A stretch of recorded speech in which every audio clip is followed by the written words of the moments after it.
ఆనాడు ఆంధ్రప్రభ పత్రికా సంపాదకుడైన నీలంరాజు వెంకట శేషయ్య గారి మాటల్లో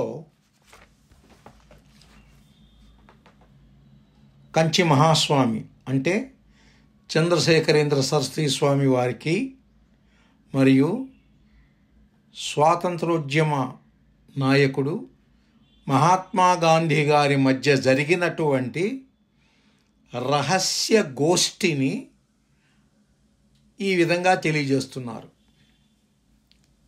నా విద్యార్థి దశలో నేను చదువుకు స్వస్తి చెప్పడానికి మహాత్మా గాంధీ బోధలు కారణం. గాంధీజీ ప్రబోధించిన విద్యాలయ, న్యాయస్థాన, శాసనసభ బహిష్కరణోద్యమ ప్రభావం చేత చదువు మానివేసి స్వాతంత్ర సంరంభంలో పాల్గొన్నాను. ఆ మూలంగా రాజకీయాల్లో మహాత్ముడు నాకు నాయకుడేగాక గురువైనాడు.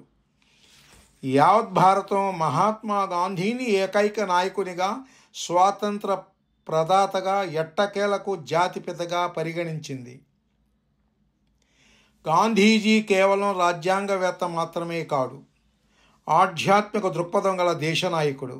రాజకీయ రంగంలో నైతిక సూత్రాలను, ఆధ్యాత్మిక సిద్ధాంతాలను ప్రవేశపెట్టిన నవీన ప్రవక్త. ఆయన రామభక్తి, రామరాజ్య ప్రసక్తి, సత్యహింసలు, సాత్విక నిరోధాలు నన్నెంతో ఆకర్షించాయి. అందుచేత చాలా కాలం వరకు మహాత్మా గాంధీనే నేను నా జీవితానికి మార్గదర్శకునిగా భావించాను.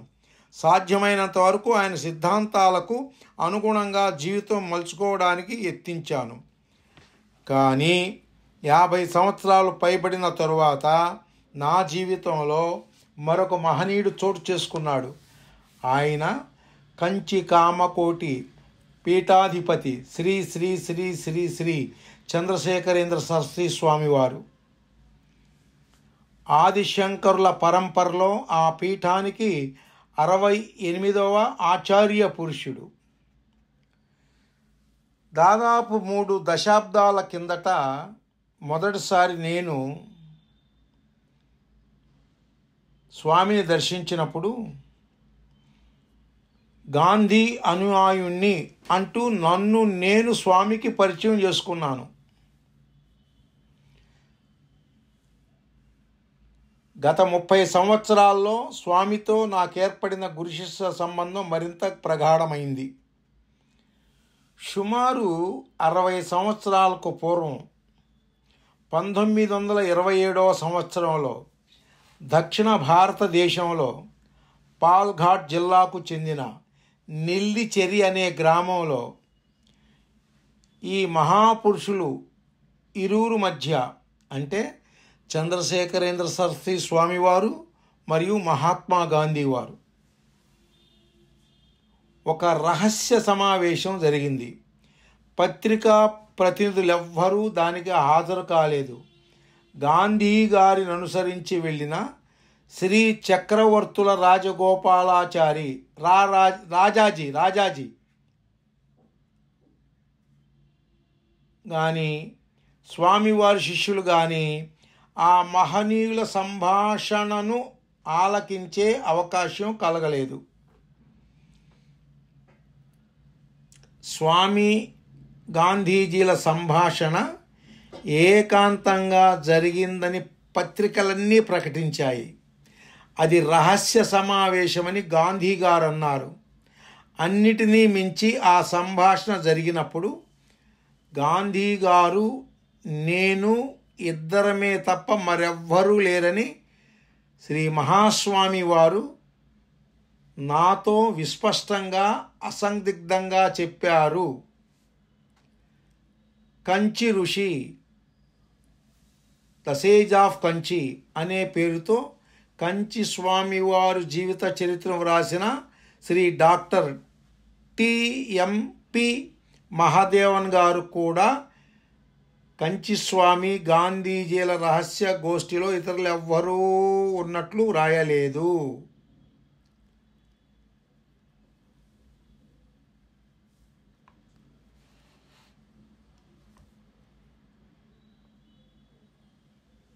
ఆ రోజు అస్తమానం వరకు కోర్సు సాగింది. సూర్యాస్త సమయం లోపల సాయంకాలపు భోజనం ముగించడం గాంధీ గారికి అలవాటు.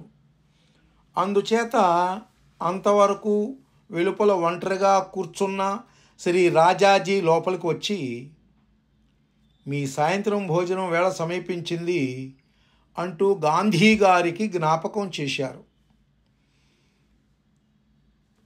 ఇప్పుడు స్వామివారితో జరిగిన ఈ సంభాషణే నా సాయంకాలపు భోజనం అని సమాధానం చెప్పారు గాంధీజీ. మహాత్మా గాంధీ, కామకోటి శంకరాచార్య స్వామి ఉభయులలో మొదటివారు దేశ స్వాతంత్ర సముపార్జనకు మూల పురుషులు. రెండవ వ్యక్తి అంటే శంకరాచార్య స్వామి సనాతన హిందూ సాంప్రదాయానికి చెందిన జగద్గురువు. ఈ ఇరువురి మధ్య జరిగిన సమావేశం యావత్ భారత జాతికి సంబంధించిన విషయమే కానీ వ్యక్తిగతం కాదు. ఆ హేతువు చేత అంతవరకు లోకానికి వెల్లడి కానీ ఆ ఇరువురు మహామహుల సంభాషణను సవివరంగా తెలుసుకుందామన్న కోరిక పత్రికా రచయితనైన నాకు కలగడంలో ఆశ్చర్యం లేదు. అయితే దేశానికి స్వాతంత్రం సిద్ధించిన స్వల్పకాలంలోనే దురదృష్టవశాత్తు గాంధీజీ పరమపదించారు. ఇక ఈ విషయమై మాట్లాడగలవారు, వివరాలను బహిర్గతం చేయజాలిన వారు పరమాచార్య స్వామి ఒక్కరే. 1967 సంవత్సరంలో మహాస్వామి వారు ఆంధ్రదేశ పర్యటన సందర్భంగా విజయవాడ విచ్చేశారు. అప్పుడు ఆంధ్రప్రభ ఎడిటర్గా ఉన్న నేను స్వామికి ఇలా విన్నవించాను. స్వామి, 1927లో మహాత్మా గాంధీకి తమకు నెల్లిచెరి గ్రామంలో జరిగిన సంభాషణ వివరాలు ఇంతవరకు ఏ పత్రికలో ఏ పుస్తకంలో ఎక్కడా వెల్లడి కాలేదు. ఏ నాయకుడు వాటిని బయట పెట్టలేదు. ఇంతకాలం అతి గోప్యంగా ఉంచిన ఆ సంభాషణ వివరాలు తెలుసుకోవాలని నేనే కాదు దేశమంతా ఎదురు చూస్తున్నది. అప్పుడు మహాస్వామి వారు, ఆ గోష్ఠి మా ఇద్దరి మధ్య ఏకాంతంగా జరిగింది. గాంధీ గారు దానిని బహిరంగపరచలేదు. ఆ సంభాషణను గురించి పత్రికలలో కానీ పుస్తకాలలో కానీ ఇంతవరకు ఏమి వ్రాయబడిందో అంతవరకు మాత్రమే, అంతకుమించి మరేమీ చెప్పకుండా స్వామి మౌనం వహించారు. ఇక దానిని గురించి ప్రస్తావించడం వల్ల ప్రయోజనం లేదని నేను విరమించుకున్నాను. పత్రికా సంపాదకుడైనటువంటి నీలంరాజు వెంకటశేషయ్య గారి మాటల్లో మరొక మహత్తరమైనటువంటి విషయాన్ని విందాం.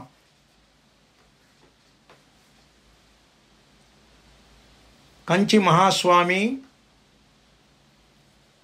మరియు ఆచార్య వినోబా భావేల సమావేశం. ఇరువురు మహాపురుష సమావేశమై మాట్లాడుకున్నప్పుడు లోకానికి వారు ఒక కొత్త వెలుగు చూపిస్తారు, ఒక నవీన సందేశాన్ని వినిపిస్తారు. కామకోటి పీఠాధిపతి ఆచార్య వినోబా భావేల మధ్య జరిగిన సంభాషణ అందుకు చక్కని ఉదాహరణ.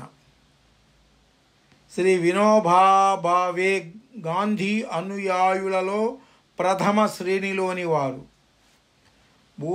భూదానోద్యమ నాయకులు అయినా కేవల రాజకీయ నాయకుడే కాడు, బహుశ్రుతుడు, బహుభాషా కోవిదుడు. కాషాయం కట్టలేదు, కౌపేనం పెట్టలేదే కానీ ఆజన్మ బ్రహ్మచారి, సర్వసంగ పరిత్యాగి, కారాగృహంలో భగవద్గీతకు భాష్యం చెప్పిన తత్వజ్ఞుడు. 1956 జూన్ నెల 7వ తేదీన 3 రోజుల ఉపవాసానంతరము శ్రీ వినోబా భావే దక్షిణ దేశంలో తన పర్యటన ప్రారంభించారు. కంచికి 4.5 మైళ్ళ దూరంలో కలకత్తూర్ అనే పల్లెటూరుకు బయలుదేరుతూ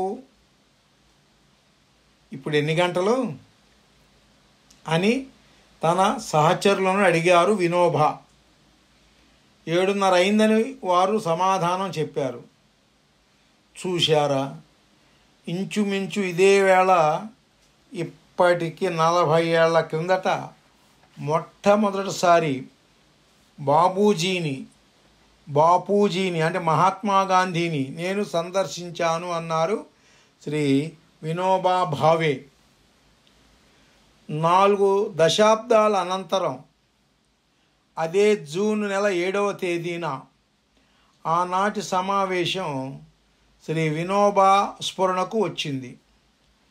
అంతకంటే విశేషం ఏమంటే 40 ఏళ్ల క్రితం వినోబాజీ మహాత్మా గాంధీని ప్రథమంగా సందర్శించగా సరిగ్గా అదే రోజు జూన్ 7వ తేదీన మరొక మహాపురుషుని కామకోటి పీఠాధిపతి శ్రీ చంద్రశేఖరేంద్ర సరస్వతిని సందర్శించబోవడం. మహనీయులిరువురు ఒక చిన్న పూరిపాకలో సమావేశమైనారు.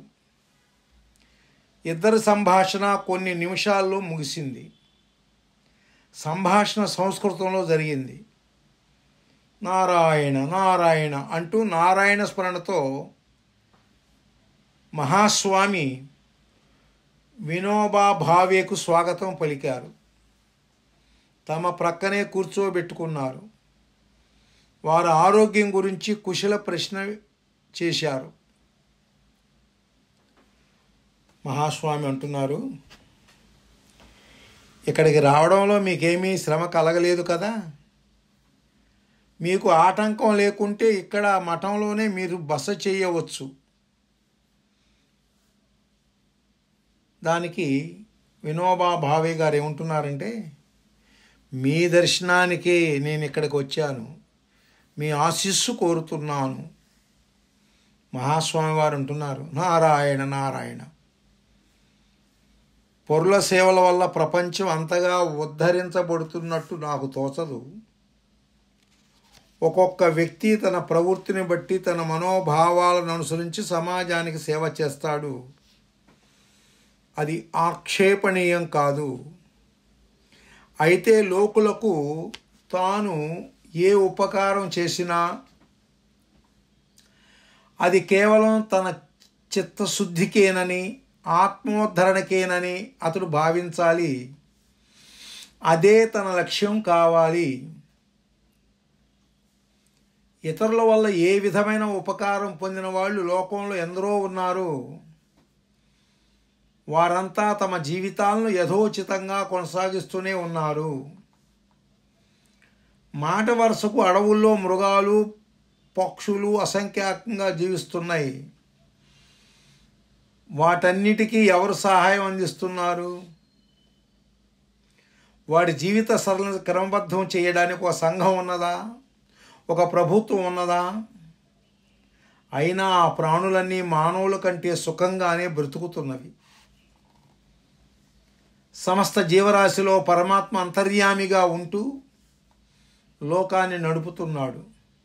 సంఘంలో ఉండే ప్రతి వ్యక్తి తన విధాయక ధర్మమేదో తెలుసుకొని స్వధర్మాన్ని నిర్వర్తించినట్లయితే అదే పరమేశ్వరుడికి నిజమైన సేవ అని అన్నారు మహాస్వామి. దానికి శ్రీ ఆచార్య వినోబా భావే గారు ఏమంటున్నారు, నేను కూడా అదే అభిప్రాయంలో ఉన్నాను. అప్పుడు మహాస్వామి వారు, నారాయణ నారాయణ నారాయణ, నాకెంతో సంతోషం. శ్రీ మహాస్వామి శ్రీ ఆచార్య వినోబా భావేకు ఈ క్రింది 2 ఉపమానాలు కూడా వినిపించారు. చెట్టును పోషించాలంటే చెట్టు కుదుట్లో నీరు పోస్తే చాలు. చెట్టు తాలూకు వేళ్ళు ఆ నీరు తాగి కొమ్మలకు, రెమ్మలకు, ఆకులకు, మొగ్గలకు అన్నిటికీ ఆహారం అందజేస్తాయి. ప్రత్యేకం ఒక్కొక్క ఆకుకు ఒక్కొక్క మొగ్గకు ఆహారం అందించనక్కర్లేదు. నోటితో మనిషి భుజిస్తాడు, అయినా అతని చెవి, ముక్కు, కళ్ళు, కాళ్ళు అన్నిటికీ ఆహారం అందినట్టే. ఈ సృష్టి సమస్తం శ్రీమన్నారాయణుని అవయవాలు మాత్రమే. జీవులంతా పరమాత్మ ప్రతిబింబాలు. పరమాత్మను అలంకరిస్తే జీవులందరినీ అలంకరించినట్టే. లోక సేవ చేయడానికి భగవత్ సేవ సులువైన మార్గం. సర్వే జనా సుఖినో భవంతు అని దేవుణ్ణి ప్రార్థిస్తాము అన్నారు స్వామి.